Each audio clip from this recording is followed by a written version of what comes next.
हमारी वीरांगना, भारत की पहली क्रांतिकारी महिला, विश्व की चौथी क्रांतिकारी महिला दस्यु सुंदरी, ऐसी हमारी वीरांगना बहन फूलन देवी जी के शहादत पर शत शत नमन व विनम्र श्रद्धांजलि।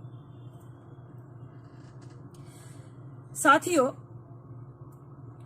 फूलन देवी सही मायने में एक देवी थी। जिस देवी को हम दुर्गा के रूप में, काली के रूप में, महालक्ष्मी और सरस्वती के रूप में छवियों में और मूर्तियों में ढूंढते हैं ना, असली जीवन में तो फूलन देवी ही वो देवी थी। पर उसे जल्दी कोई देवी मानने को तैयार नहीं होगा। प्रतिष्ठित मैगजीन है उनको दस्यु सुंदरी के रूप में, देवी के रूप में भले ही बोल दे, लेकिन कुछ लोग ये सोचते हैं कि वो तो मल्लाह जात की और निषाद जात की थी, शूद्र जात की बेटी थी, उसको देवी के रूप में हम कैसे पूज सकते हैं। और इसीलिए तो वो दबी कुचली सहमी अबला नारी को फिर सबला का रूप धारण करना पड़ा था। और कैसे करना पड़ा था, कितना कुछ बीता था उन पर। मासूम सी कली थी वो फूलन देवी जी, तब वो फूलन देवी नहीं थी, महज एक फूलन थी, मासूम सी वो बच्ची। कितना अत्याचार, सामूहिक बलात्कार, एक बार नहीं बार बार बलात्कार, कितना दर्द सहा उन्होंने, इतना दर्द, इतना अपमान, इतनी तकलीफ झेलने के बाद भी वो न डरी, न मरी, न झुकी, न हारी, अपने आप को साबित किया। किसी ने कहा है ना कि महिलाओं की आंखों में आंसू होते हैं, आंचल में दूध होता है, ये बिल्कुल अबला नारी होती है। नहीं, फूलन देवी ने इस बात से मना किया, सबको जगाया कि नहीं, नारी सिर्फ अबला नहीं होती है, अत्याचार हो, उनके साथ अन्याय हो तो वो क्रांतिकारी भी बन सकती है। वो नारी वहां से उठी, वहां से निकली। देखो कैसे सब अत्याचारियों को लाइन में खड़ा करके गोलियों से भुना उस बहन ने। अपने साथ हुआ अत्याचार का उसने बदला लिया। वो झुकी नहीं, वो डरी नहीं, वो मरी नहीं, वो हारी नहीं। और सब महिलाओं को उन्होंने जगाया कि हर महिला में देवी का रूप है, बशर्ते तुम आवाज उठाओ, तुम आवाज उठाओ अपने खिलाफ हो रहे अन्याय के खिलाफ, देश में हो रहे ये अन्याय के खिलाफ तुम आवाज उठाओ।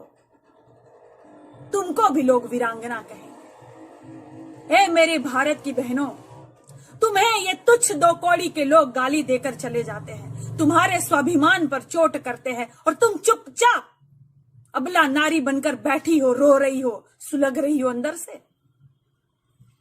अरे ये वीरांगना फूलन देवी जी का मैसेज, ये संदेश पूरे भारत को जाता है कि उठो, जागो, अपने हक के लिए लड़ो।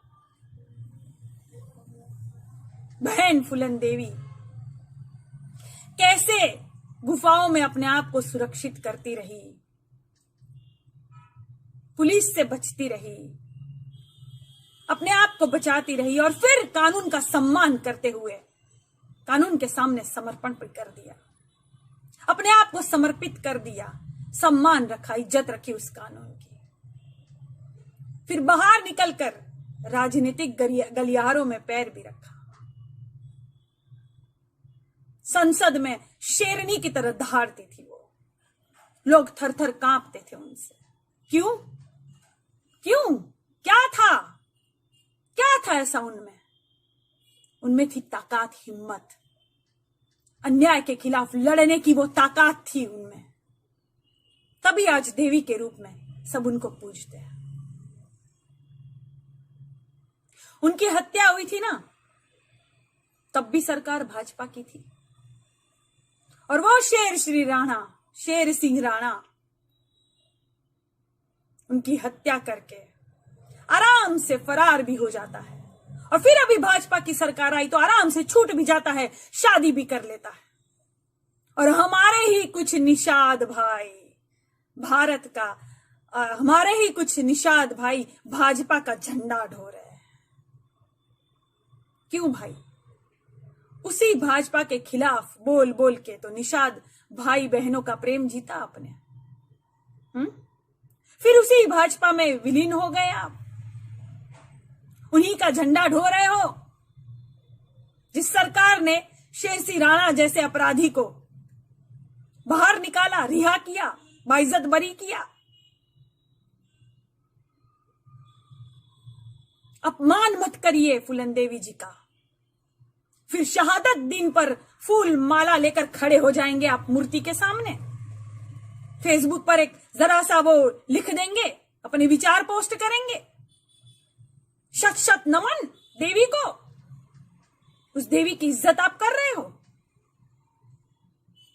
हमारे ही कुछ निषाद भाई बहन भाजपा के गुण गा रहे हैं, उस भाजपा का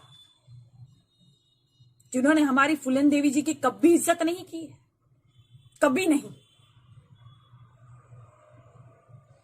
और आज भी कितने भाजपा के लोग कर क्या रहे हैं? क्या बलात्कार नहीं हो रहा? अपराध नहीं हो रहा? आज भी हर घर में फूलन देवी है, आज भी हर घर में है, लेकिन वो समझ नहीं पा रही है अपने आप को। तभी कुचली सहमी सी हो गई है वो। काजल निषाद की तरह आवाज नहीं उठा पा रही है सरकार के विरुद्ध कि कहां गलत हो रहा है तो वहां आवाज उठाइए, जो गलत है वो गलत है। सभी को फूलन देवी बनने की जरूरत है।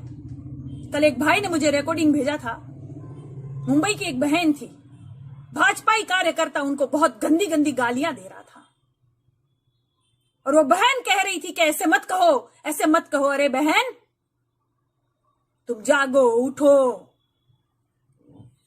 अपनी लड़ाई लड़ो, ऐसे लोगों का सर कुचलो, क्योंकि ये लातों के भूत है, ये बातों से नहीं मानने वाले। ये 2% के लोग किसी की इज्जत नहीं करेंगे।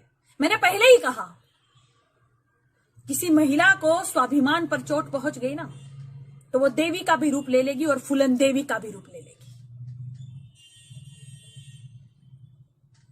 वो कार्यकर्ता कह रहा था कि हमारी सरकार है, तुम्हें सवाल पूछने का कोई हक नहीं, तुम कौन होती हो सवाल पूछने वाली? ऐ औरत, मैं तेरे घर आऊंगा और रुख तेरे साथ क्या करता हूं, सलिया डाल दूंगा तेरे अंदर। ऐसी बातें करता है ये? ऐसी बातें करेगा महिलाओं से? और तुम महिलाओं के कुछ बोलोगी नहीं? क्या कर रही हो? क्यों दब रही हो? पहले वाला जमाना नहीं है अब। जागो, उठो, अपने हक के लिए, अपने देश के लिए आवाज बुलंद करो। तभी ऐसे जो जहरीले नाग है ना, उनका सर कुचला जाएगा। मैं हूं तैयार। क्या हो मेरे साथ? क्या आप हो मेरे साथ? जवाब दीजिए मुझे। किसी की इज्जत नहीं करेंगे। मैंने पहले ही कहा, किसी महिला को स्वाभिमान पर चोट पहुंच गई ना, तो वो देवी का भी रूप ले लेगी और फूलन देवी का भी रूप ले लेगी। वो कार्यकर्ता कह रहा था कि हमारी सरकार है, तुम्हें सवाल पूछने का कोई हक नहीं, तुम कौन होती हो सवाल पूछने वाली?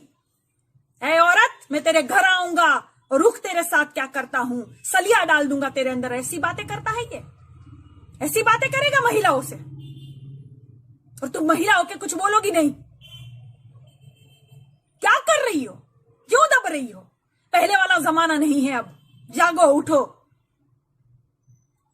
अपने हक के लिए, अपने देश के लिए आवाज बुलंद करो।